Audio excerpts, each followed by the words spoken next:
Mr. Knightley serves as the novel's model of good sense. From his very first conversation with Emma and her father in Chapter 1, his purpose to correct the excesses and missteps of those around him is clear. He is unfailingly honest, but tempers his honesty with tact and kind-heartedness.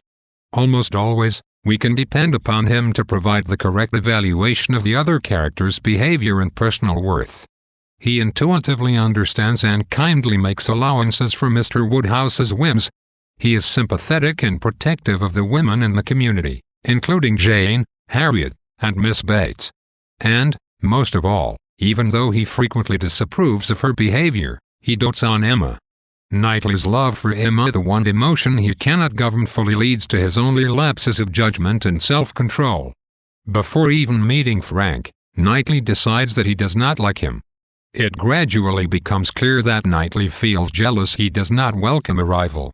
When Knightley believes Emma has become too attached to Frank, he acts with uncharacteristic impulsiveness in running away to London. His declaration of love on his return bursts out uncontrollably, unlike most of his prudent, well-planned actions. Yet Knightley's loss of control humanizes him rather than making him seem like a failure. Like Emma, Knightley stands out in comparison to his peers.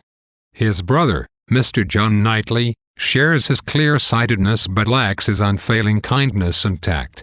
Both Frank and Knightley are perceptive, warm-hearted, and dynamic.